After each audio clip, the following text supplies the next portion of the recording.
কথাবার্তা যেগুলি বলে এগুলো মানে সংবিধানের কোনো সম্পর্ক নেই। রাষ্ট্রপতির ভাষণ নিয়ে বলেছে। রাষ্ট্রপতি এটা কেন বলতেছে? রাষ্ট্রপতি স্বৈরাচারের দোষর মানলাম, আর কথা শোনাও যায় না, এটাও মানলাম। তো এর আন্ডারে তুমি শপথ নিলা কেমন করে? শপথ নেওয়ার সময় খেয়াল ছিল না? বলতেছে কে? নাহিদ ইসলাম। এই রাষ্ট্রপতির কাছে শপথ নেওয়া উপদেশ। রাষ্ট্রপতি ফ্যাসিবাদের দোষর ছিল না? ছিল। মানে যদি তারা তুমি যার কথাই শুনতে চাও না, তার কথা শুনে পর তুমি উচ্চারণ করছো, উনিও বলছে উনিও বলছে উনিও বলছে উনিও বলছে, শপথ ভেবে নিচ্ছে, তখন তুমি রাষ্ট্রপতির কথা প্রতিধ্বনি করতে পারছো, তোমার কোনো আপত্তি নাই, সমস্যা হয় নাই। এখন তোমার এটা সমস্যা ফ্যাসিবাদের দোষর। এই ফ্যাসিবাদের দোষরের আদেশের দ্বারা তো ইলেকশনটা হয়েছে। দেখেন আসলে ঐতিহাসিক জিনিসটা কি? ইতিহাসে যেটা স্মরণীয় হয়ে থাকবে। সব সংসদে ঐতিহাসিক, সব সংসদে ঐতিহাসিক, বিভিন্ন কারণে। কোনো একটা সংসদের আপনি যে কোনো একটা সংসদকে বাদ দিয়ে ইতিহাস লিখতে পারবে, তাহলে সবই তো ঐতিহাসিক সংসদ কোনোটা। এখন ইতিহাসে কে কোন অবস্থানে আছে সেটা হলো একটা ব্যাপার। কোন ইতিহাসটা পড়তে আনন্দ পাচ্ছেন, কোনটা আনন্দ পাচ্ছেন, সব সংসদে ঐতিহাস। বাট প্রশ্নটা হলো যে এই সংসদটা জনগণের প্রত্যাশা, এটাকে মেটাতে পারবে কি? এটা এখনই বলার কোনো সুযোগ নাই, আরো সময় লাগবে ভাই।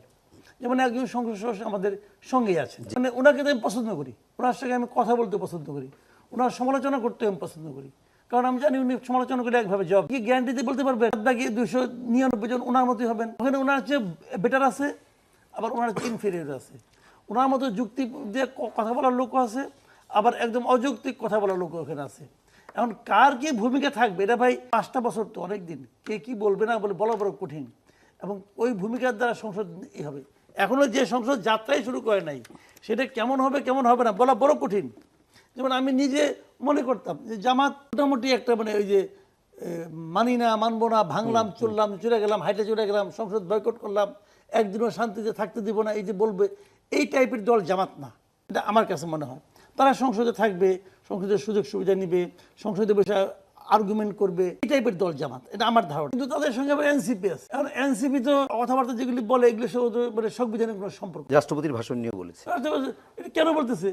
রাষ্ট্রপতি স্বৈরাচারের দোষর মানলাম, তার কথা শোনাও যায় না, এটাও মানলাম। তো এর আন্ডারে তুমি শপথ নিলা কেমন? শপথ নেওয়ার সময় খেয়াল ছিল না? বলতেছে কে? নাহিদ ইসলাম। এই রাষ্ট্রপতির কাছে শপথ নেওয়া উপদেষ্টা, তো রাষ্ট্রপতি ফ্যাসিবাদের দোষর ছিল না? ছিল।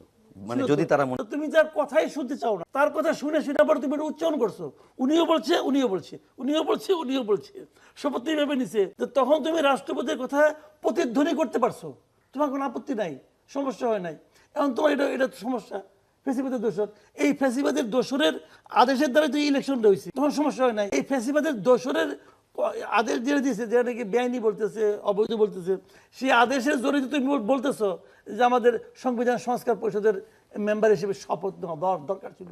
ওই শপথ কেন বিএনপি নিল না? এই জন্য বিএনপির চেয়ে খারাপ আর কেউ, কোনো সমস্যা হয় নাই ভাই। এইগুলো জানেন কি, যে আমি আমার সুবিধা মতো কিছু মানবো কিছু মানবো না, এটা তো ভাই হয় না।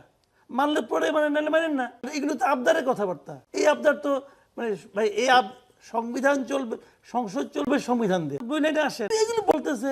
কাজে এই জামাতকে আমি মনে করি তারা সেন্সিবল আছে, তারা কথাবার্তা বলবে, তর্ক করবে, বিতর্ক করবে, আবার মানবে। যেমন ধরুন বলছে না জামাতের এই তাহের সাহেব যে আমরা পুরো জুলাই সনদের প্যাকেজ চাই, এখন এর মাঝখান থেকে আপনি আমাকে ডেপুটি স্পিকার দিতে বলবেন এই দান দক্ষিণে নেব না, নিবে আপনি লেখে রাখেন, নিবে বলছে সংস্কার মানলে যদি সংবিধান সংস্কার পরিষদে তারা বিএনপি তার মতো করে সংস্কার করবে, জামাত ডেপুটি স্পিকার নিবে, তার আমি বললাম আপনি লিখে রাখেন। বলছে জুলাই সনদ খণ্ডিতভাবে মানবে। ভাই কি বলছেন বলছে দেখেন না ভাই, ডেপুটি স্পিকার হলো কি ইকুইভ্যালেন্ট টু মিনিস্টার, পূর্ণমন্ত্রী। দুইজন তারে মন্ত্রী পাওয়ার সুবিধা জামাত ছেড়ে দেব? জামাত কি ওই বিপ্লবী দল নাকি রে ভাই? আরেকটা মাসুদ কামাল ভাই যেটা বলছিলাম যে দেরি হচ্ছে নাকি সংসদটা একটু নাকি এরকমই?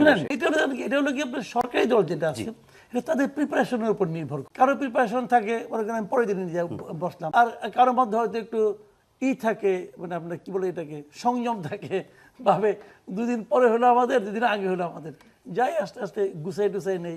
আর এই সংসদে অনেক নতুন নতুন এমপি হচ্ছেন, ওনারা সংসদের অনেক নিয়ম কানুন হয়তো জানেন না, এই জন্য দেখলাম একটা ক্লাসও ধরা দিল, ভালো এটা। কিন্তু ওইখানে যে আওলা ঝাওলা করার চেয়ে একটু পড়াশোনা করে নিল, একটু প্রস্তুতি নিল, আমি এতে কোনো ক্ষতি দেখি না।